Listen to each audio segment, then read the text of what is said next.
នៅក្នុងសម្ភារតុភាសាកម្ពុជាកាន់មិញហងហនុមានពនស្នីរបស់យើងថ្ងៃនេះជួបជាមួយជើងខ្លាំងមកពីបារាំងដែររូបគេក៏ជាម្ចាស់ខ្សែក្រវ៉ាត់ហើយរូបគេក៏ហាត់គុណខ្មែរជាមួយនឹងគ្រូក្មេងសៀងអាយដូចគ្នាអញ្ចឹងបាទក្បាច់គុណមិនសូវជាបាក់ហូគ្នាប្រមាណទេការហាត់គុណខ្មែរដូចគ្នាកម្ពស់របស់អឹមបាយឬក៏អឹមបាយក៏ខ្ពស់ជាបាទតែបាទកម្ពស់ល្អបាទឈ្មោះក្រៅបាទឈ្មោះរបស់គេគឺអឹមបាយសំឬក៏យើងហៅគេយ៉ាងថាអឹមបាយតែបាទលោកគ្រូក្មេងសៀងអាយរបស់គេដាក់ឲ្យហើយក៏បាទតតមួយអាយ៉ាយ៉ាងមិនចេះ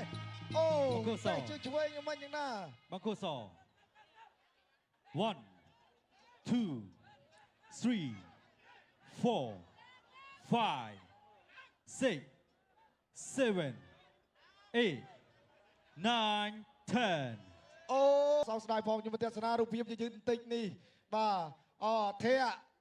តអូបងប្អូនហើយជង្គង់កន្លែងនឹងកលៀបងប្អូនបាទកលៀតែម្ដងមកតតទៅមិញហងគាត់ព្យាយាមដកដែរហើយមិនខ្លាំងប្រហែលទេប៉ុន្តែគាត់ថាចំកន្លែងដែរអញថា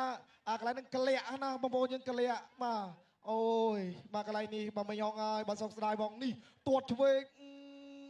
បាទអូយយ៉ាងណាក្នុងនោះអ្នកញាលៀងមេងសត្វនឹកនិងជាប្រធានក្រុមគណៈនាយកក្រុមហ៊ុនខ្មែរវិទ្យា